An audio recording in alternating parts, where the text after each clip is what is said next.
Hey guys, it is Cassandra and welcome to the first edition of How Tuesday, where I teach you how to do things. I know I said I was going to do this a while ago, but life got busy. So let's get started. Today I'm going to tell you how to balance your checkbook. Do you not know what a checkbook is? Probably not, because not too many people write checks anymore. But sometimes you need to. When you become a real adult type person, not even an adult, a lot of teenagers have them too, but when you open a checking account with your bank, your chosen bank, whatever you want, whether it's a community bank or a credit union or any type of bank, you will usually receive some checks, which is how you will pay people sometimes. You will receive your debit card, which is how a majority of us spend money from our account. And you will also receive a checkbook register usually. Now, what this checkbook register is how you keep track of the money in your account. Yes, you can go on your bank's website and look it up, but there's an important reason why you should keep your checkbook register up to date. Let's get into this. Now, I personally use a notebook to keep my checkbook register information, my checking account in line, because I have more space in a notebook because those checkbook registers are like this big. I have more space. I have a ton of more places where I can write notes. It's easier for me to understand. I can just flip to the back of the book, and I don't know, it's just easier for me. If you want to continue to use the small checkbook register, that is fine. The information will still be the same, but I'm going to show you on the notebook. So you are going to have some columns that you're going to need to fill out. The first one is the check number. Now, when you get your checks, they're going to be numbered from, usually they start at like 100 and they go up to whatever, however many checks you write. Sometimes you get into like the tens of thousands of numbers, but they will all be numbered. So if you write a check, that's where this column comes in handy. However, since most people don't write checks, you don't always need to fill out that column. If by any chance you're stopping by the ATM, you can write ATM in this corner. You can write anything in here that's gonna help you understand how you spent that money. The next column is the description. And now this is where you're gonna write like who you wrote the check to, if you wrote a check. This is whoever you are paying or receiving money, I suppose. Any sort of notes that will help you understand how that transaction is happening. Whether it is you paying money or you receiving money, you want to put in the description where that money is going or coming from. The next is the date. That's going to be the date of the transaction. And then the next two columns, I put them in green and red. Your credits are you bringing money in. These are your deposits. These are your paychecks. These are when somebody owes you money and they pay you. This is money coming in. That's green. The red is debit, and that's money going out. That is your bills. That is your shopping trips. That is your groceries. That is anything that you are paying for goes in the debit. And then there is the balance, which is the total money after all of these transactions that will be in your account. So let's put some stuff in here so I can show you what I mean. To fill out the information in this book, I have 3 different Sharpies that I'm going to use. I have black for the basic information like the date and the description, green for your deposits, and red for your debits, your withdrawals. So this way hopefully you can get a good idea of how this works. So let us start with a deposit. Let's say we're going to start with you getting money in. You are going to, you know what? How about if we start with you opening your checking account. To start that, you're going to need to make a deposit of money.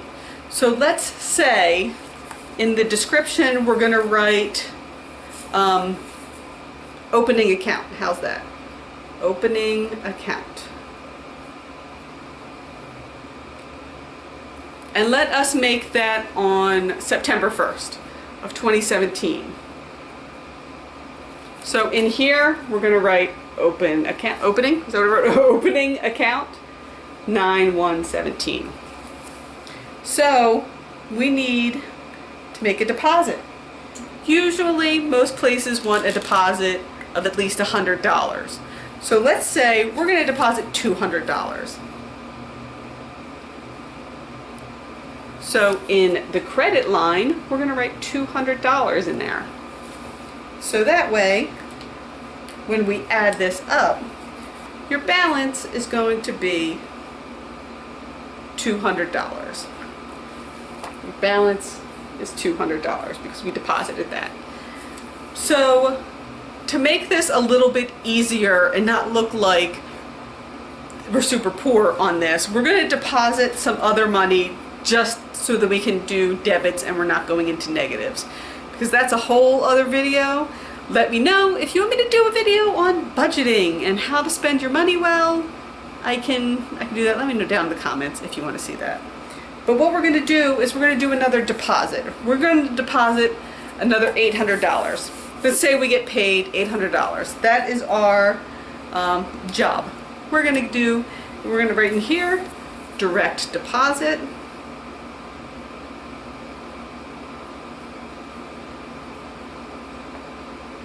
Let's say we get paid on the 3rd.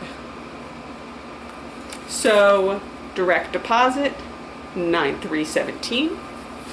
And you can write anything in there. If you have multiple jobs, which a lot of people do, you might want to write what job is that deposit for. Like, say you work for Starbucks, put Starbucks paycheck, whatever that money is. If you work for, I don't know, a grocery store, grocery paycheck, anything in there that is going to make sense to you about where this money is coming from. And we are, what did I say, 800? We're going to deposit another 800. There, 800. So this way, this gives us an even $1,000 to work with. So the balance, oops, because we have 2 credits, we're going to add this number, your balance, with your deposit, and that's going to give us $1,000. Boom, $1,000. But we have bills to pay. You know we do. So let us start with rent, okay? These numbers are nowhere near realistic. I just want to show you how to do the math, okay? Like I said, if you want to do a budget and have some more realistic numbers, let me know. I'll do another video for that. So here in the description, you know what? Let's do it as if we're writing a check. I know a lot of places don't write checks for anymore, but just for the sake of teaching you how to do this, we're going to write a check. So we're going to write our first check number is going to be 100, and we're going to pay rent. We're going to do that on the 5th because a lot of times rent's due by the 5th. And we are going to say that rent is $300. Oops. I put it in the wrong column. This is what I get for talking and not paying attention.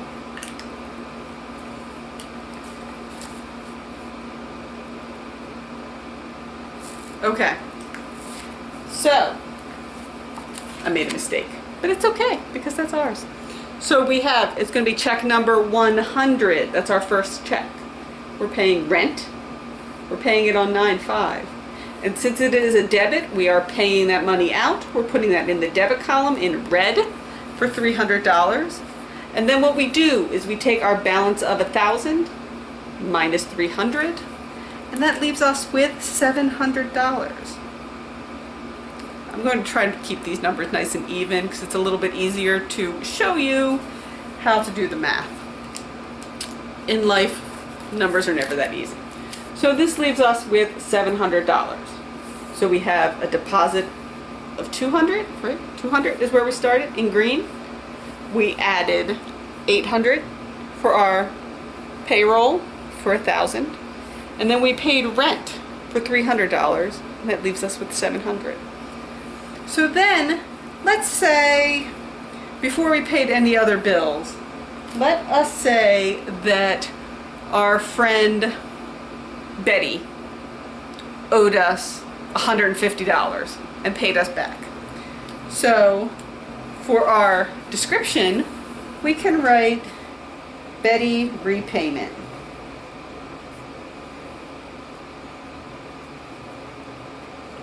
Let's say she did this on the 5th as well, and she gave us $150.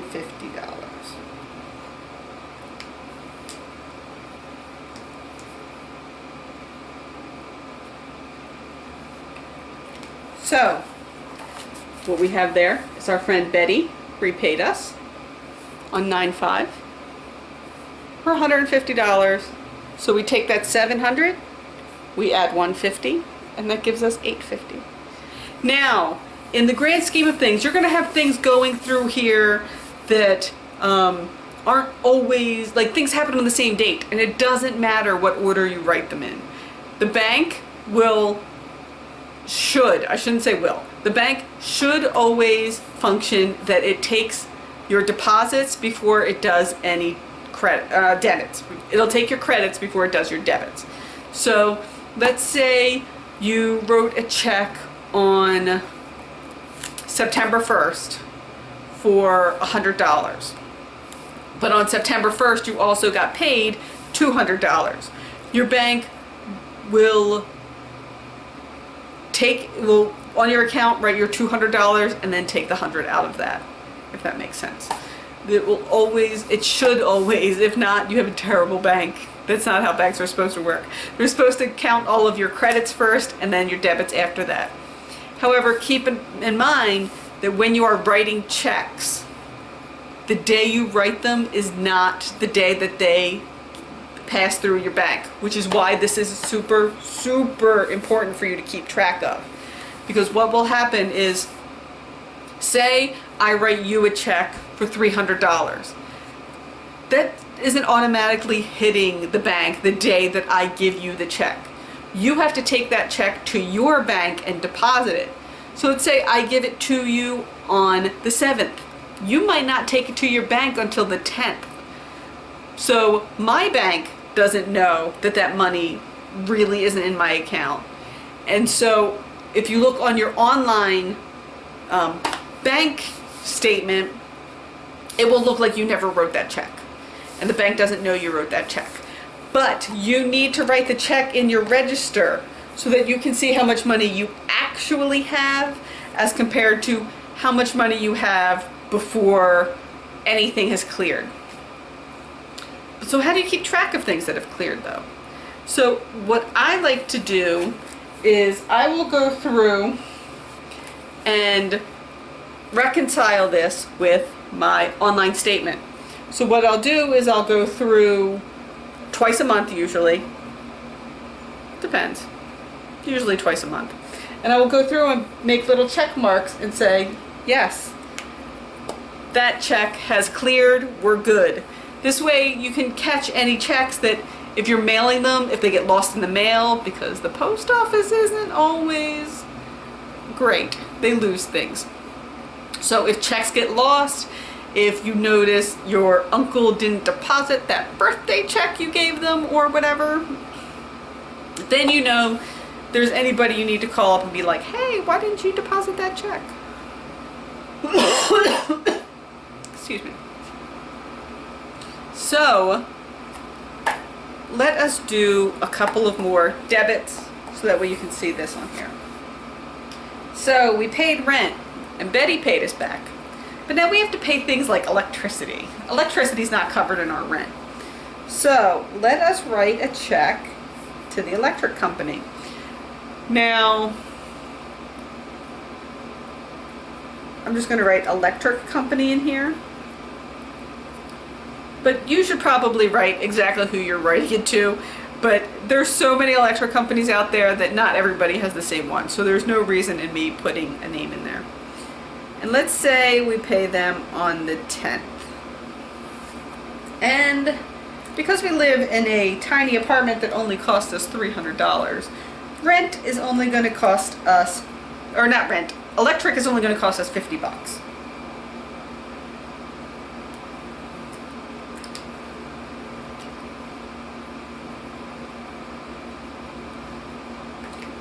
So we have here check number 101, paid to the electric company on 9/10 for $50, and we subtract the $850, or we subtract the 50 from the $850 and get $800.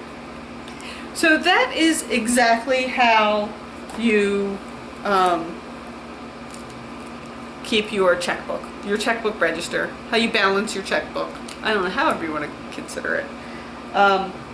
Let me know, do you have any other questions? This is gonna go on like ad infinitum forever and ever. All of these will look exactly the same. All you need to do is take your balance, add or subtract as reasonable, as necessary, and then just write your balance in here. It's not that difficult. I know people make it super difficult, but it is basic addition and subtraction on here. And it is super important for you to know how much money is in your bank account, your actual money that you have to spend. So that way you're not overspending and overdrawing your account, because then that means you have to pay fees. And the fees are always way more expensive. This has a simple notebook, some simple math, and it's really easy to keep track of how much money you have. So I'm going to end this there. Let me know if you guys have any other questions. I will gladly answer anything that you need to know about balancing your checkbook. Do you have math that it seems weird? Do you balance your checkbook and you're having an issue reconciling it with what the bank says you have? Let me know. I will gladly take a look at your information and see if I can help you out. Do you want to know about other financial things? Let me know any questions and I'll see about doing a video, how to budget, how to work credit cards, because they can be nasty things. I don't know. Let me know down in the comments some other financial information that you would like to know. Or not even financial. Let me know, is there anything else that you don't know how to do that you need me to teach you how to do? Because I know a lot of things. I know a lot about a little. Let me know down in the comments. Make sure you subscribe to my channel so you can see all of my videos. Head over to that Patreon to get some cool rewards. Go check me out on Facebook and Instagram as Dear Cassandra Morgan, and over on that Twitter's as Cassandra Morgan. And we'll see you next time. Bye.